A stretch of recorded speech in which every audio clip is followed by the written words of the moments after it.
Okay, now, good morning, everybody. Welcome to our annual State of the Department update. I've been sort of in the middle of annual review meetings, and so I got a chance to sort of really look at the slides yesterday, and I will, full disclosure, I doubt very much we're going to have time for questions at the end, which is usually the case, but please know my office door is always open.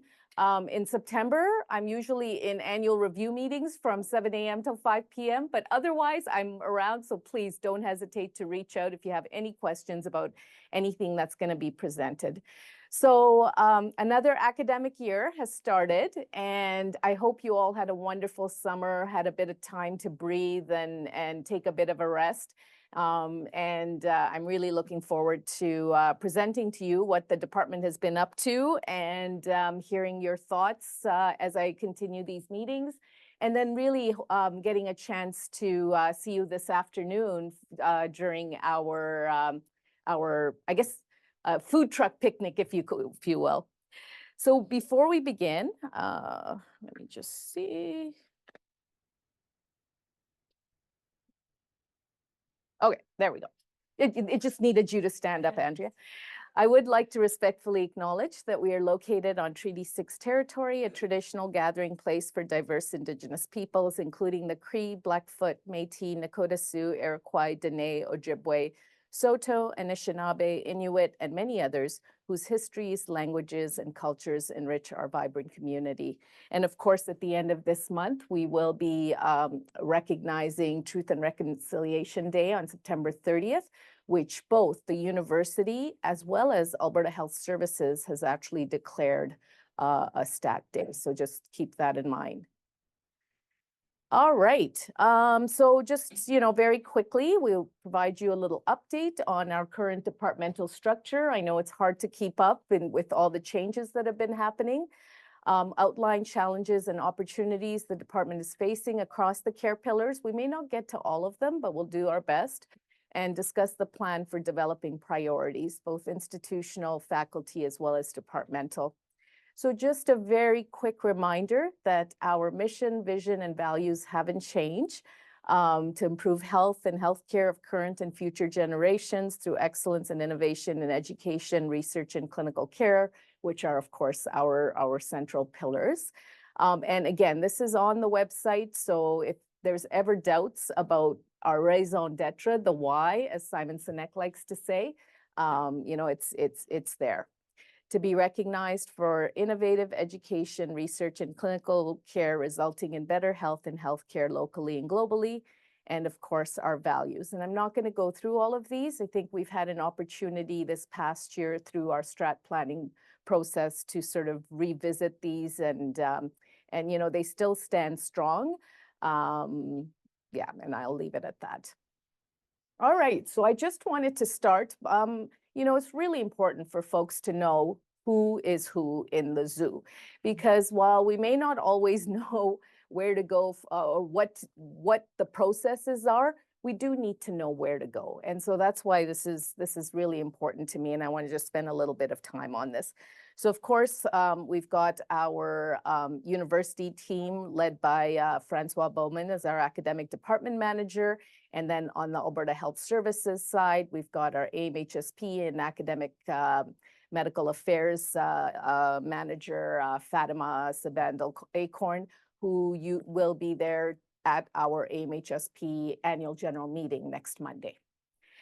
And then I so often get asked, our department is huge. Our department is larger than many faculties in this institution.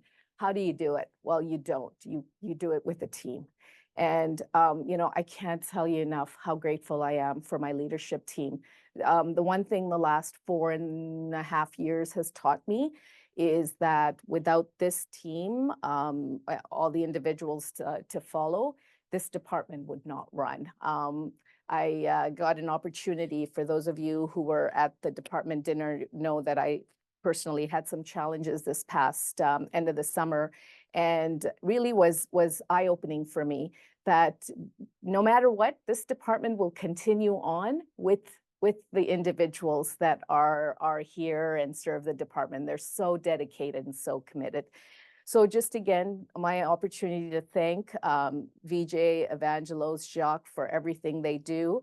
Of course, we have a new Deputy Zone Clinical Department Head in Nancy. She just started in beginning, I guess, last week. And so really looking forward to working with Nancy as well. And then these are our incomparable, amazing division directors. There has been a lot of turnover, which means a lot of search and selections. And so, you know, thank you to my admin team for supporting us through that. But currently, we've got, of course, Michelle Graham in cardiology, Robert Niedecke, dermatology, Tara Arneson in endocrinology, Clarence Wong in GI, Jennifer Ringrose in GIM, Adrian Wagg, our longest serving division director in geriatrics, Marlene Hamilton, who's one of our new division directors through a search and selection process this past year. So welcome to Marlene.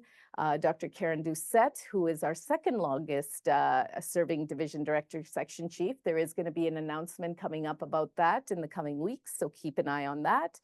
Dr. Jacques Romney, who has kindly agreed to serve as our interim director for nephrology. And for those of you who are just in sort of wondering, no, he's not a nephrologist, he's an endocrinologist.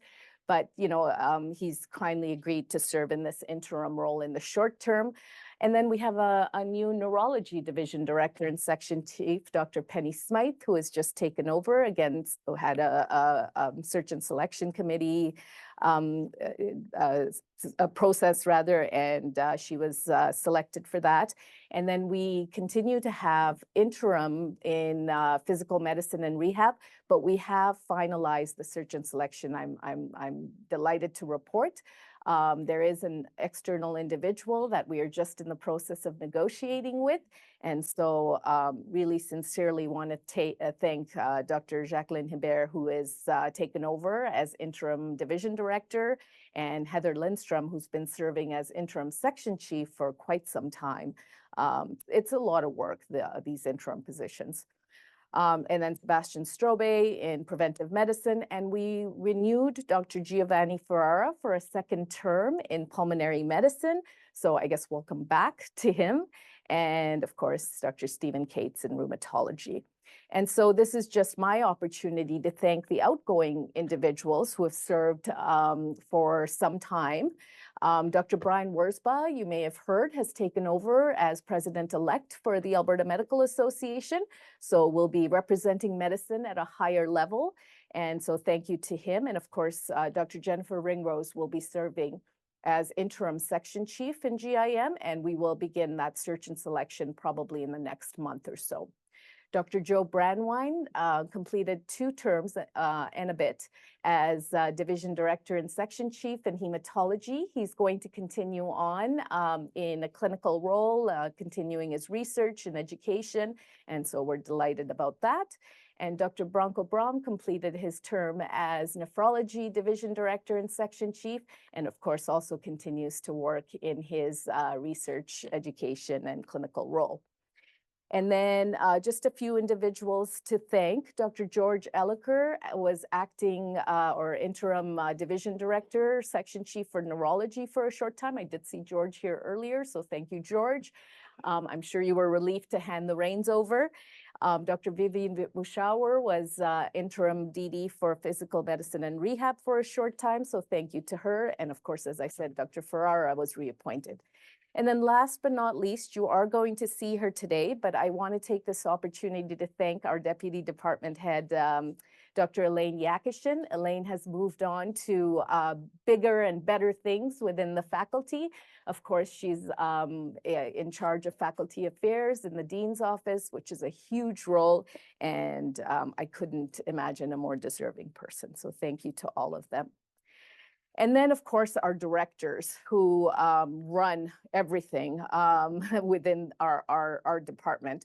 So we've got the largest specialty training program run by Dr. Tirza Carpenter. And then on the undergrad side, we've got Rebecca Lee, who runs both the core rotation in year 3 as well as year 4, and lots of changes happening. So I know both of them have been extremely busy as we prepare also for Royal College accreditation next fall, so fall of 2025. And then we've also appointed a new fellowship director. That's Dr. Cecile Fan. We have a ton of fellowships. I mean, we have more fellowships than any other department. And so Cecile has come on into this role with a view to harmonizing and helping to really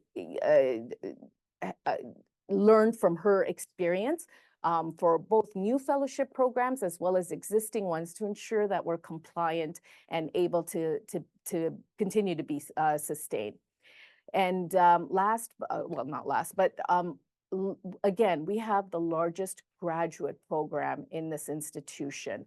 And my sincere gratitude to Nadia and Gopi. They do a yeoman's task in running our graduate program, from master students, PhDs to postdoc fellows. It is a very, very busy program.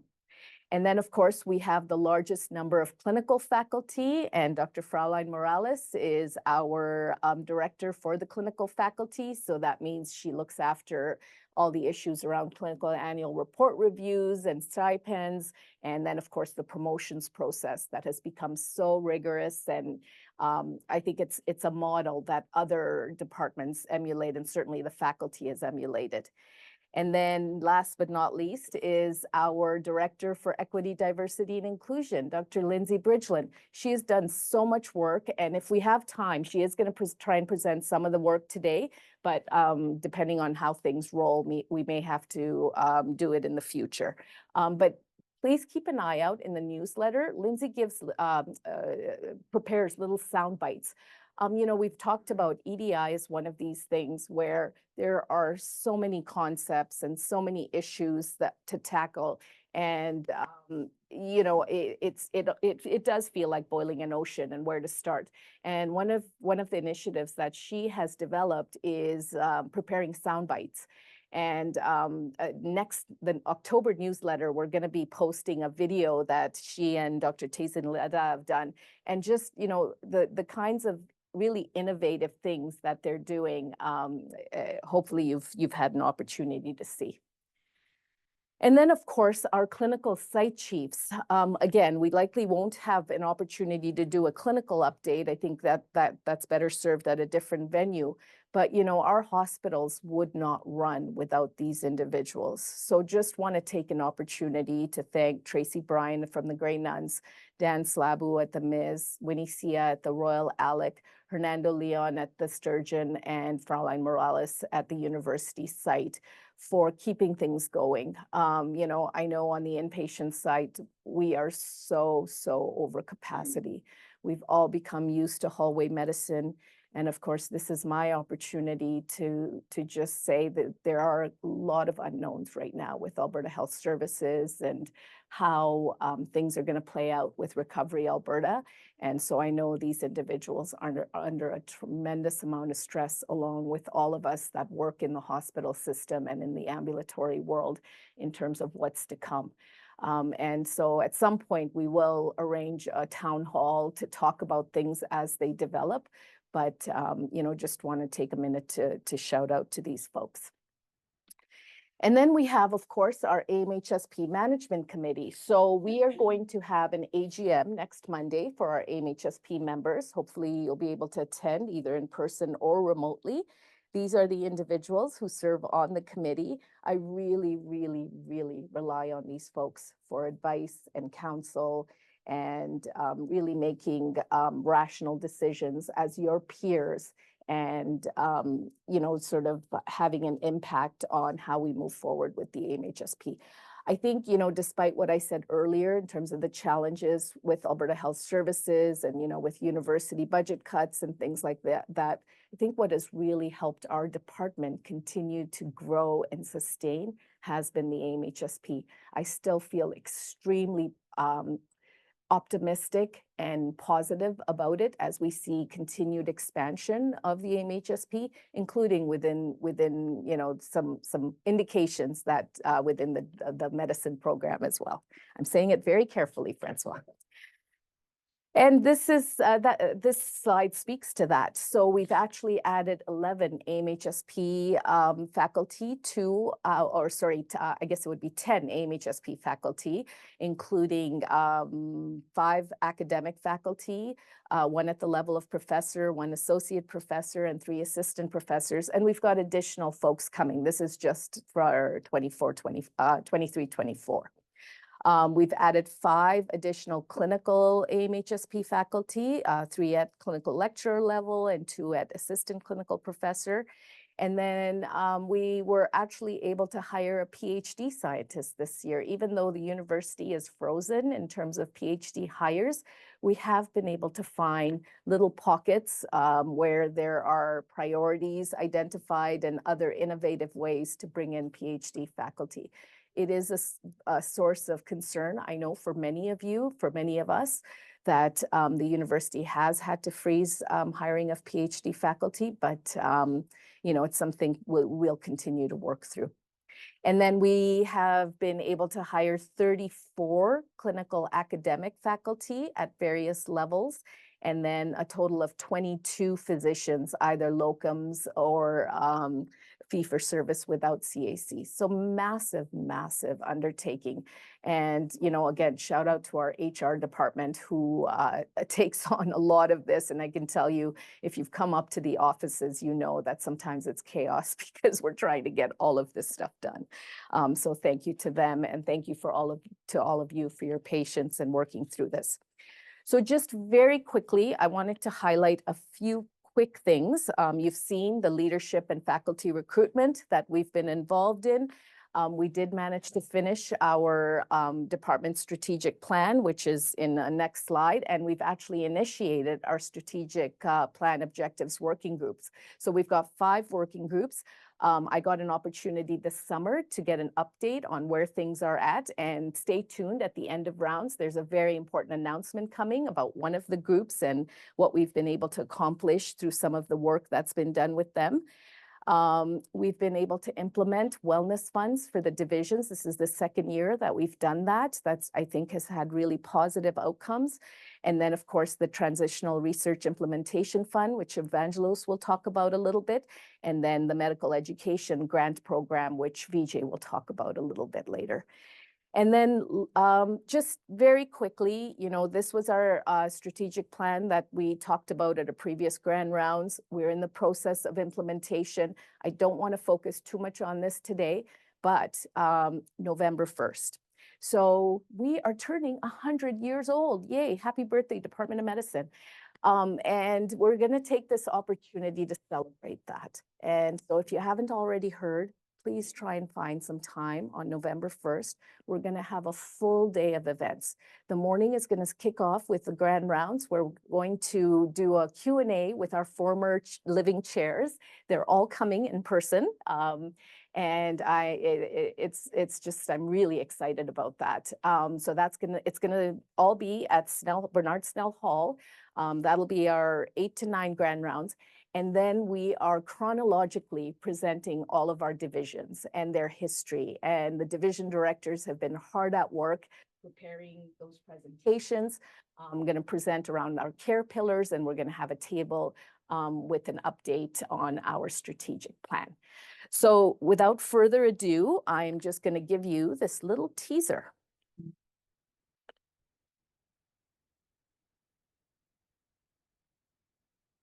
Century of vision, progress, and achievement. The Department of Medicine's 100th year anniversary is a milestone in all our lives, a solid foundation for our current successes, and a light that shows the way forward to the future. This is the 100-year anniversary. It started in 1924. And I think that if you can look at that 100 years from what Edmonton was at that time to today's Department of Medicine, a big, broad, social, scientific, product is quite extraordinary. We're at a time in our lives where we're going to see the next phase in medicine. I really believe that we're on the edge of seeing new therapies that will bring tremendous advances. It's just amazing when you look at 100 years, right? And that's all due to the endless dedication of all of the staff, all of the physicians, all of the researchers, all the professors, all the administrators, everyone who has contributed to this real milestone. We're certainly a Canadian leader in education, a world leader in research as well. I'm very proud of being part of the department and the great people that we have had in the department and still have in the department. There's a great book called Built to Last that describes the 50 companies that have lasted 50 years and the department has lasted 100 years. It's a tribute to their staying power, to their importance, to essentially the lifeblood of academic medicine. It's a measurement to hopefully identify places where we can do better. We need to ensure that we have policies and procedures to deal with the human aspects of humans working together, because we're only going to move forward as teams. 100 years is a good milestone. Should be extremely proud of what the department has done. We need to make sure that we're well prepared to continue with our mission. We need to prepare the department for the future. Diversity is a milestone on the way to 220. And does set the tone for what needs to be done in the next century. And the department is really well placed to really not only overcome those, but continue to go forward as it has in the previous 100 years. I think it is critically important for all of us to celebrate success and see where this department has come from, where it may be going in the future. This is a great department that has done amazing things. 100 years is actually quite young. I see the incredible developments that have happened because of the work that people are doing. I see more and more and more advances. And I think we need to embrace those and go into the future, eyes wide open and with a lot of courage and excitement.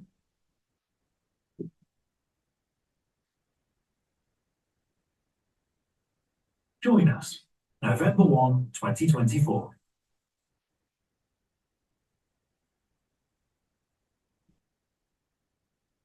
So just a little teaser. And as you can see, we're going to celebrate, but we're also going to think about what's to come. So with that, I'm going to hand it over to Francois for an administrative update. Alrighty, I don't really know that I can follow that because that's going to be an absolutely amazing and fantastic day. And so look forward to seeing everyone there. I think it'll be an incredibly enjoyable and wonderful experience. So good morning, everyone. I'm Francois Bowman. I am the Academic Department Manager for Medicine, and it's a pleasure to be here today just to provide a very quick and brief update with respect to the department and its administrative services. So this is our current organizational chart. It looks quite messy, but again, that's also because partially we have the largest department on campus. And as Dr. Kassam said, probably larger than at least 50% of the faculties. So we do require a significant amount of administrative support to serve our faculty and other staff. What we've done here, this is kind of the phase one of the administrative services restructuring that we undertook when the university initiated its SET initiative. And so what we've done is align our services with the university SET initiative. As we go forward, the university also has its KSIP activities, which is the Continuous Administrative Services Improvement Program, of which there are about 75 plus initiatives or projects underway currently. So all of those projects will have impacts on the administrative services that are provided centrally, and by departments. And so as those come into play over the next 4 years, which is the expectation for all of those projects, we will obviously align and ensure that we are adjusting ourselves with respect to what the university is doing. The other aspect that we've identified is that through the restructuring, there has been some additional pressure points identified. Part of this is due to a couple of departures, one in the research office and another one in our human resources team. So we are currently working to ensure that those individuals or those resources are replaced so that we can provide the best services as possible. Additionally, there are a couple of other areas where individuals in particular are somewhat overwhelmed.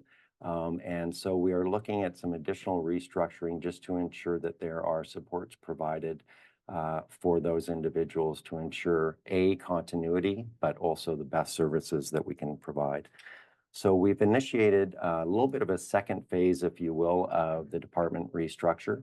Kendra Brunt, Ran Barkhouse, and myself have been meeting with individuals from job and organizational design, and we're working through various pieces. As those come to fruition, we will definitely keep everybody updated so that you're aware of where the services and supports are coming from going forward.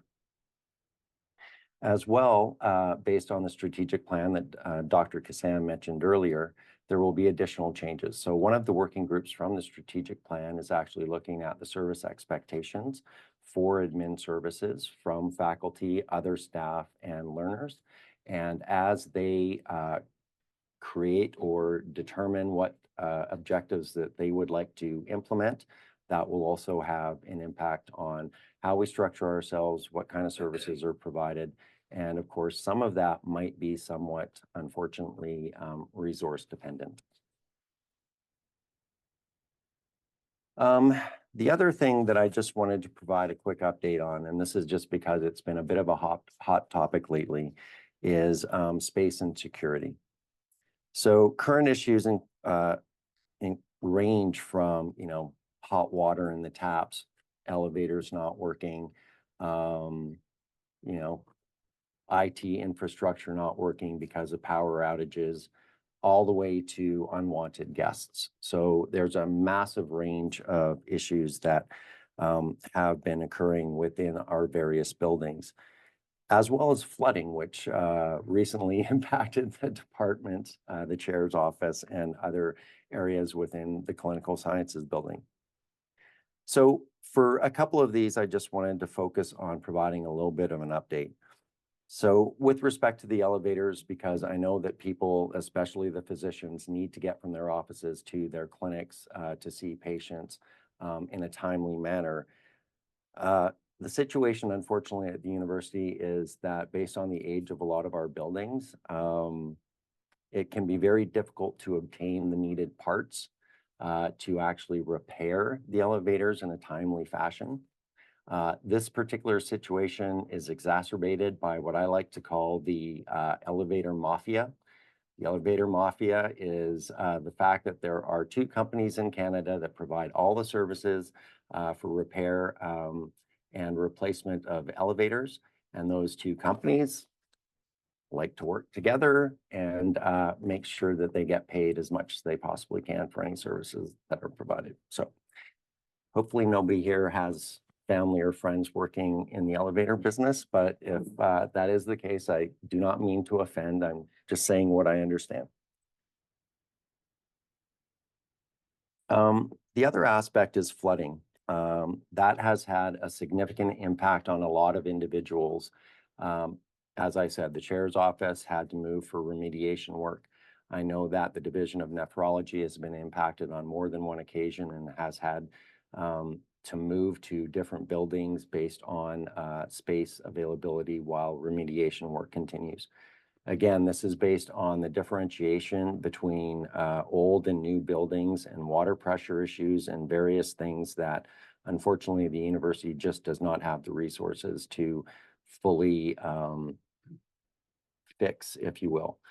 There certainly is not the funding to tear down clinical sciences or some of the older buildings and rebuild. So It's not something that we should be happy about, but I can say based on the work with that Dr. Kassam has done and others, all of these issues have been brought to the most senior levels of the university administration. They're all aware of it, and they are all working towards solutions for us as a group, but also for other areas on campus that are similarly affected. Finally, and most importantly, in terms of uninvited guests, I just wanted to say that, again, this item has been escalated to the most senior levels of the university. We recently got an update from the University of Alberta Protective Services that over the course of the summer, they've been able to hire additional security agents, both full-time security agents and casuals. So there are a fair number more individuals working at UAPS now than there were in the summertime, which allows obviously for much more frequent reviews and going through buildings and locations to determine if there are individuals that should not be here. The other thing that has also happened is that just based on certain circumstances in a couple of our buildings, there will be some conversations about other options. So in terms of the elevators, for example, there's the possibility that those might be locked down from 3 to 13. As long as you have your one card with you, you will have full access, but nobody without a one card would have access. So those are the types of options that are currently under discussion, and hopefully they'll be finalized soon. With these types of conversations, apparently, my understanding is that all occupants of a building, not individuals, but all occupant groups have to agree to whatever goes forward. So I'm hopeful that there will be other solutions that we will be able to implement that will ensure the safety of all of our staff, because that is incredibly important. And then finally, I just wanted to let everyone know that the University of Alberta has the initiative, which I'm sure you've all heard of already, which is the Culture of Care. There is significant information on the university website about what groups and individuals can do to ensure their safety, not just when it comes to unwanted guests, but also if you're in a lab doing a chemical experiment or anything of any nature that we actually deal with. If you're out on not a retreat, but on a site elsewhere, even if it's in the forest and you have a team of people doing research there, there is a ton of information that is available to ensure everyone's safety and security. And like with many of these university initiatives at the moment, a lot of them are a bit self-serve and you have to kind of dig in and find things. But if there are questions and you're not sure where to go or where to find the information, please just contact me. My email is just my last name, Bowman, BOUMAN @ualberta.ca, and I can point you in the right direction for anything that you might need. So that is really it for me, and we'll keep moving on because there's so much more to talk about. Thank you. You're good to go, Evangelos. Okay, thank you, Andrea. You can hear me okay? Yeah. Next slide. So I think there is another one behind with the name of the. No, go back. Go back. Yeah, we moved it around a little bit. Yeah, I think. No, I think. Move forward. I think, yeah, you missed the case, the slide that has the TRIF grants there. Okay, so the translational implementation funds that gives $30,000 with the intention to promote research that would lead to a Tri-Council grant. It was running for the second year.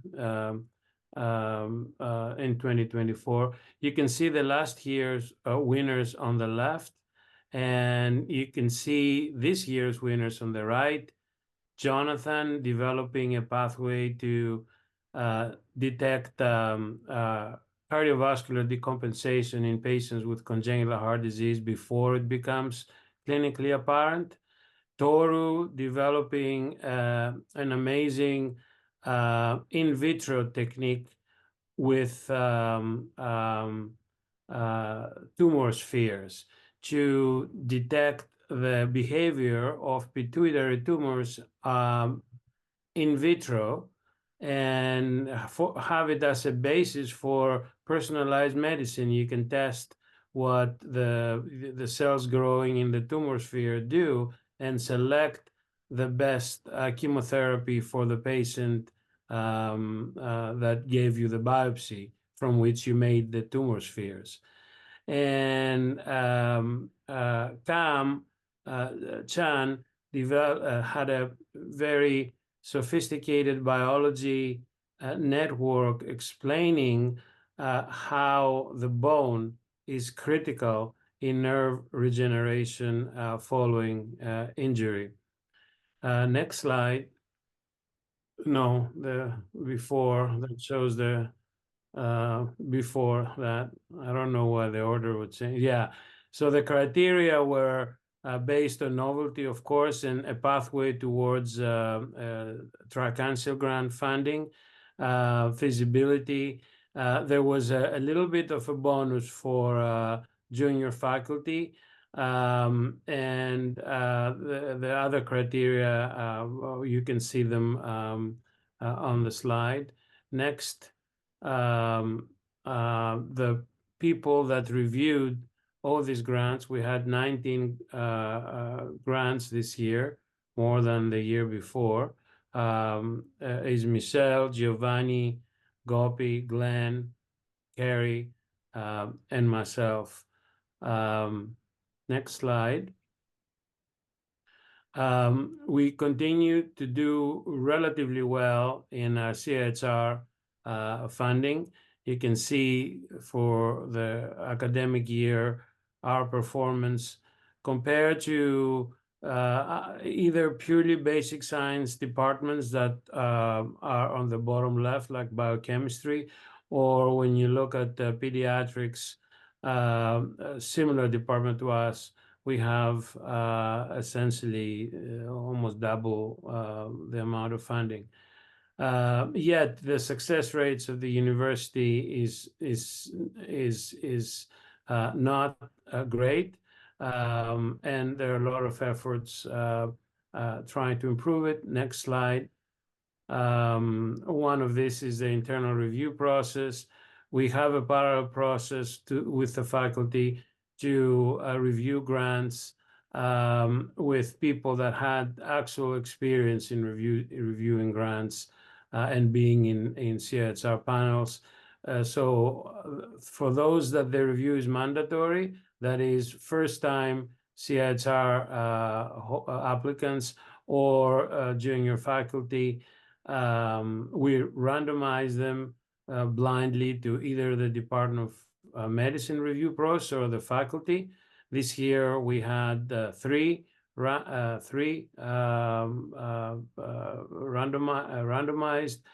and eventually we hope in a few years we will be able to compare the results and see whether better trained in the system reviewers lead to better success rates in these applicants, but this will take a few years. Next, are what we call the College of Reviewers that we go to review these grants are seen on this panel. They're also the people that review several of our grant for our awards for internal the department or the research day abstracts. Next slide. So our two evolving priorities for the department is number one, artificial intelligence, particularly in clinical research, but not only that, it could include imaging even in basic science. And number two, healthy aging, the aging process. Next slide. the working group that was formed around the artificial intelligence. You can see it on the left, Chris, Kari, Giovanni, Glenn, Paul, along with Eleni. And we met a few times, and it was realized that the biggest challenge for this thing is the access of investigators to protected data in Connect Care, clinical data. And for this reason, we had also meetings with the faculty and Finlay, and it became apparent that this process will be tremendously facilitated through the data analytics research core that provides analytics digital storage space for researchers and other initiatives under that umbrella, and the spectacular SPORE unit that Finlay has done that really integrates these challenges of access to access to data from large populations in Connect Care. So we will have a final recommendation in our November 1st celebration. Next slide. I just wanted to have one slide to introduce to this aging process because we haven't done it before, but this will be presented in more detail on the November 1st celebration. I'm just going to go through it quickly to give you an idea. As of 2023, aging is a disease by the WHO and FDA. That means that drugs can now be developed to reverse aging. This will transform medicine as we know it. Dementia, heart disease, diabetes, arthritis, they could all be symptoms of one disease, that is aging. There is now a biomarker for biological aging. This is DNA methylation of genes, or gene promoters, which you could think as rust on the genes. The DNA methylation that can be accurately measured is reversible and correlates tightly with biological aging. It can be reversed by lifestyle modifications, all the things that our grandmas tell us about healthy living, sleeping well, exercising, eating less, and so forth. But we could not measure the immediate outcome of these interventions, as well as by the new coming anti-aging drugs, the metformins and the SGLT2 inhibitors and the drugs like that appear to have these beneficial effects. The Edmonton Project will measure 10,000 Edmontonians and DNA sequencing, transcriptomics, and methylomics. The health status and clinical indices of aging will be followed through a simple questionnaire. And this would allow for the first time to measure the impact of lifestyle and drugs on aging and their ability to slow down or reverse aging. And in other words, reverse that rust on the genes. This initiative will be done in partnership with the Cardiovascular Research Institute. And we already started with Narmin, speaking with the Hostel Foundation that is interested in funding this colossal project. The presence of Connect Care in all our hospital centers and the genetic diversity of the Edmontonians and our university and a visionary UA media, UA advanced team and UHF fundraising will make it perhaps possible and leave an unprecedented legacy for decades, as the database created will feed research for decades to come. And the last slide, Andrea. So just take a look at the revised research website under the Department of Medicine. We make it categories and single click connections to many practical things from how to get funding to do your research and set your accounts and hire personnel. So just go and explore it. And if you have any feedback, let Eleni or Andrea's team know how we can improve it. That's it. Thank you.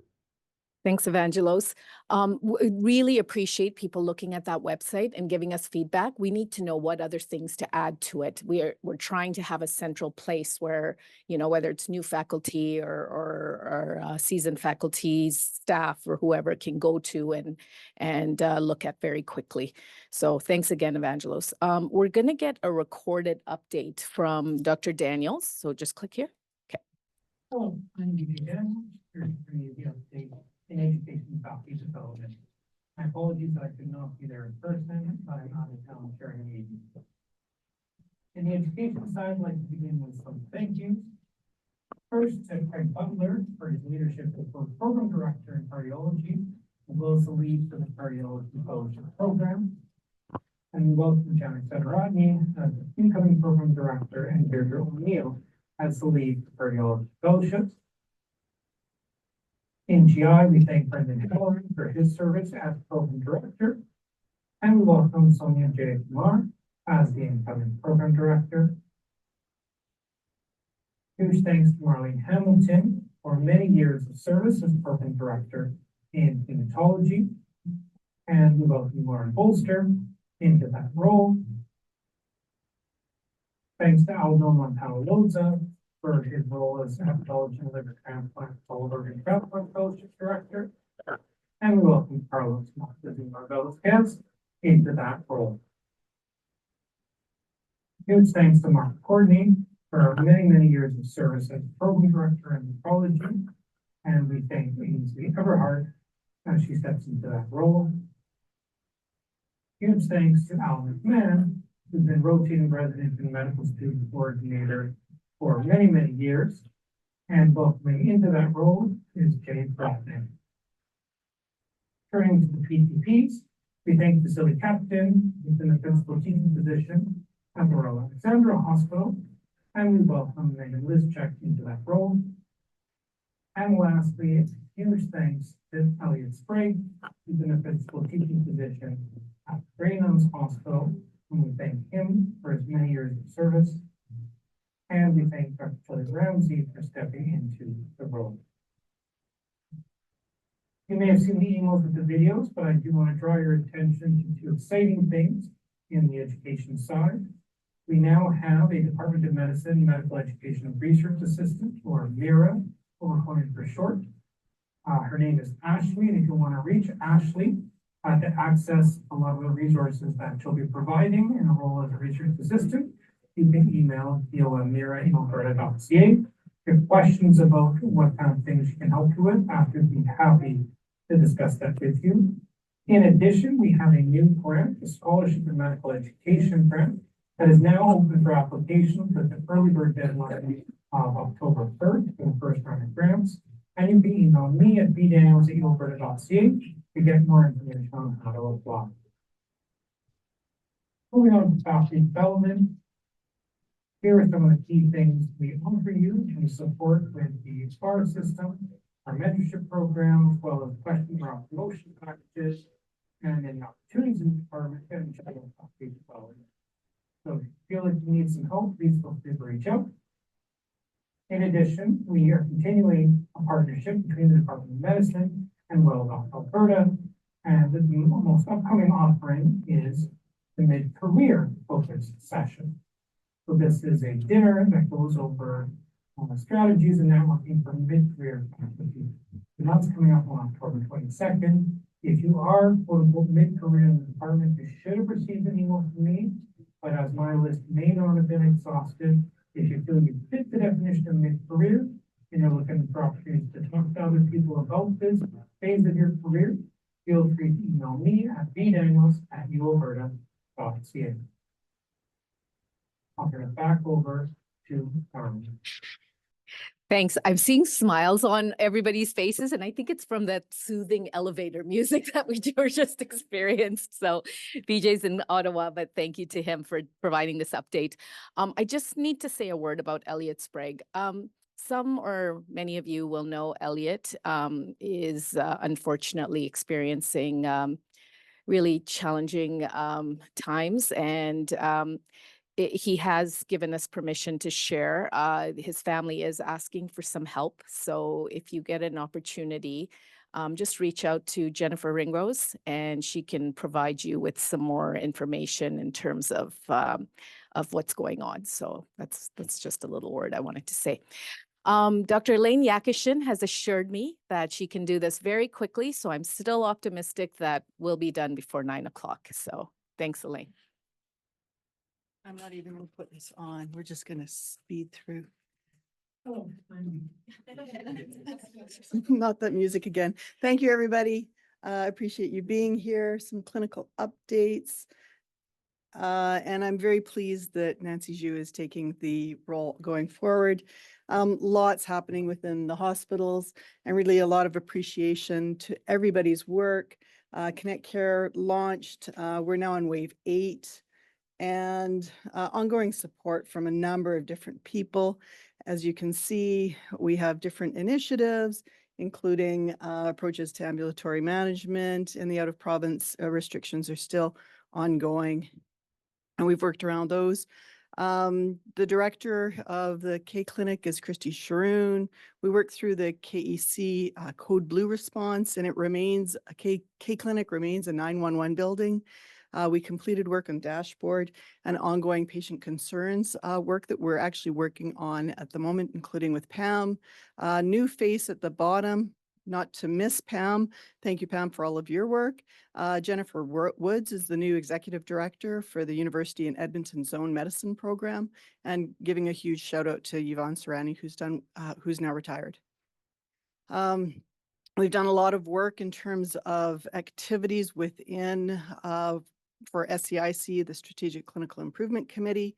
A number of different projects and scholarly activities are ongoing, including posters, as you can see through here, numbers of posters and numbers of abstracts from the group. Again, a huge shout out to those people who received K competition grant recipients, as you can see listed through here. And I know that they've been publicized previously. We had a fantastic Me Too Majumder Research and Quality Improvement Collaborative Day. The keynote speaker was Dr. Angela Ambasta, who is a novel GIM physician, and she gave a very uplifting talk. And that's it. And we've got site updates. There, quick. Very good. Okay, thank you. I did ask for site updates, but I think I'm going to table that for now, just to say that we know that the inpatient volumes are really high. I mean, you see here, I think 100% is being very optimistic. They're closer to 150 to 160%. And there is a bit of work happening with realignment of bed distribution, which we've been waiting on for quite some time, but hasn't happened. And there will be a new GIM escalation protocol coming to help with some of this overcapacity to a certain extent, at least for out of zone patients, and lots of challenges there. So we've just outlined a few. Once we do plan to have a little bit of a town hall with some AHS operations folks and medical affairs once things have been settled a little bit more. So stay tuned and more to come. We were going to do a little EDI update, but I think it wouldn't give it a justification. I just talked to Lindsay in terms of time. So we have just to say that we do have plans to do regular rounds around this topic. Again, please keep an eye out on the newsletter. And Lindsay's going to do a more wholesome update. She's going to record it. So if you were interested, it'll be part of this recorded rounds. So I'm just going to flash through this really quickly and say that a couple of things. So first and foremost, yeah, thank you again to everybody, faculty, staff, our learners, our leadership team. Again, this department wouldn't run without all of you. And I hope this has outlined how important everybody is to this department. We all do it together. Really looking forward to seeing you all. So just a reminder, between 11 and 1:30, I think there's still time to register very quickly, just so we have numbers, but yeah, just come. All right, so the big announcement that we talked about. One of our working groups is around engagement and collaboration within the department. We have an outstanding department, but we don't talk to each other. We're all in our little places, you know, often flooded and getting kicked out of our offices and all the rest of it. And so, you know, for a very long time, we've talked about having a space to gather. And I know before me, it was Barbara's mission. And certainly when I came on after the pandemic and as we were going through recovery, this was something that I felt really strongly about and our team has worked for the past, I don't know, year and a half, 2 years trying to find a space. So at last we found a space. It's not an ideal space. I'm going to say that up front, but it is a fantastic place. It's on the 8th floor of the Clinical Sciences building. We're doing a soft launch today, so I am officially inviting all of you after this to come up for some treats. We've got legal treats and illegal treats, and so to speak. You didn't hear that, Andrea. And so come up and have a look. As soon as you get off the elevator, you'll see the space I'm talking about. You know, a place to kind of eat lunch, take a break, maybe during the Olympics, watch some events. You know, when the Oilers are going strong like last year, an opportunity to get together for early games. We don't have a sink, but we've got a coffee maker and we've got a microwave, and we purposefully have not put a fridge in because nobody wants to clean out everybody's old lunch. So bring your own lunch and you can heat it up. We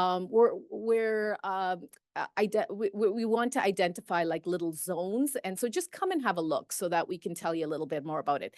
So here's the catch. We don't have a name for it yet, but my very innovative team here has some ideas. There's 3 names in the running. They of course will shorten to acronyms. I think 2 of them are the DEC and one is DZM or DMZ. DMZ. And so I think during the picnic, we're going to have a voting process with all the names, as well as come upstairs. Yeah, we're going to be there for a couple of hours before the picnic starts. And again, it's open to everybody. Now, currently, there is a PIN that you have to enter to get in, and we'll give that to you upstairs. But eventually, it'll be entry through the one card. We just have had a bit of a delay. So that's why I'm saying it's a soft launch. Please come up. And I'm really excited about this, and I hope it'll get used. You know, I've heard it over and over again that we need a place that's common. Again, I know it's not the ideal location, but really looking forward to seeing you all there. So I think with that, we are just in time. And have I forgotten anything to my team? The room number is 8-111. And for those of you who can't come up right away when we're here now, if you need the code to get in, just reach out to Rayanne or your DAS, and they will be able to provide that to you.